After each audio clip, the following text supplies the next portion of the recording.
Hey YouTube, long time no see. So today's video is going to be on cat cafes and rabbit cafes. So Japan is filled with tons of weird types of cafes. There are cat cafes, rabbit cafes. I know there's a falconer's cafe that has hawks. I think a penguin cafe. Basically the idea is you can go to any of these places and you pay for usually a drink and you get to play with various animals that stay at the cafe. Anyways, so I wanted to show you some video. First, I went to two rabbit cafes. They're both from the same company called R.a.a.g.f. One is in Jiyugaoka, Tokyo, and the other is in Harajuku, Tokyo. So, here you go.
So overall, I thought it was a pretty good experience. On the plus side, it's about $5, just pretty cheap. You get a cup of tea, and usually it also includes like a bucket of food that you can feed to the rabbits, like a small cup.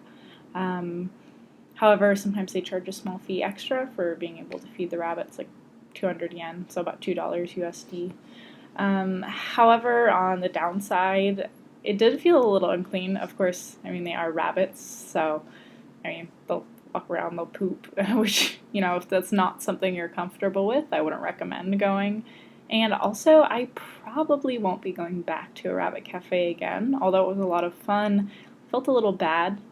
Both of the cafes that I went to had, like, a large number of rabbits, like 20 or so, and they were in these small cages that are stacked against the wall, and you can choose which one you want to play with. But it just seemed too small for, I guess, you know, usually moderately sized animal to be living in. So, I don't know, it makes me feel a little guilty. I probably won't be going back, but if that's something you're interested in, it's definitely an option. So next I want to talk about cat cafes. Cat cafes are super popular in Japan. They're probably the most common animal-themed cafe. There are tons of cat cafes in the Tokyo area, so if you're interested in going, you should be able to find many. The one I went to is called Nekoya, which is in Omiya in Saitama Ken, very close to Tokyo, so here you go.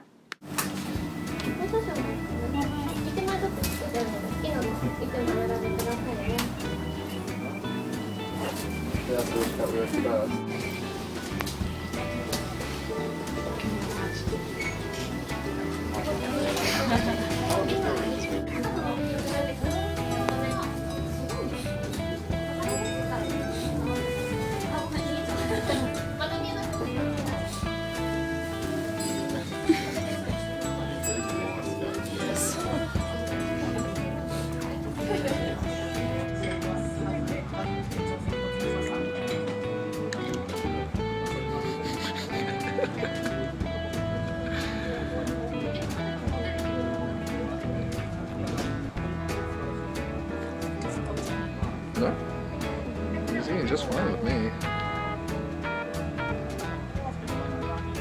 I think his jaw is just so low. He can't really chew. No.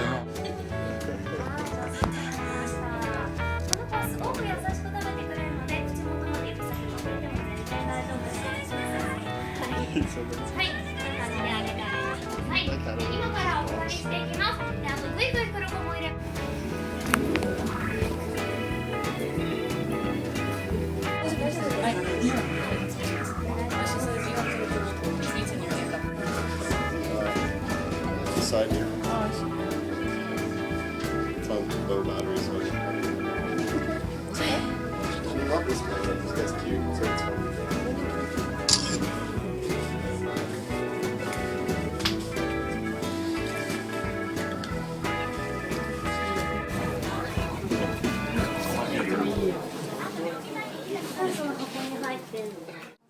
So, in addition to playing with cats, cat cafes often offer different forms of entertainment. So, magazines, manga, sometimes music, video games, or movies that you can entertain yourself with while you're playing with the cats. Or you can even not play with the cats at all. You can just hang out. It can become kind of a lounge area where you can study or drink tea or do whatever you want to do for an hour.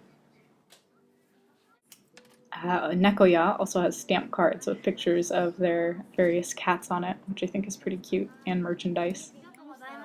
I, of course, have a Noboru-kun stamp card, because he's just the best, obviously. Overall, I think Nekoya is a really nice place to go. I think at most cat cafes, the cats are largely fairly disinterested. They play with people all day, so they're not necessarily going to be excited to see you. But there's the occasional cat that will want to play with you, and mostly it's just a good place to relax, and the cats seem to enjoy it. I mean, they're well taken care of, they have a lot of space, so I definitely don't have as many conflicts about going to a cat cafe as I do to a rabbit cafe. And lastly, for those of you who really like cats and are visiting Japan, they actually have cat magazines here, which might be a thing in the US, but I've never noticed it before. I managed to pick up 2 of them for a friend who really likes cats. There is Nekomon, which I'm assuming is Neko Cat Monthly, as well as Nekomaru. Both of them are entirely dedicated to either pictures of other people's cats, professional photos of cats, or cat merchandise. So they have a lot to offer. If you ever want to pick up something for someone who loves cats, check these out. Okay, that's all. Bye-bye.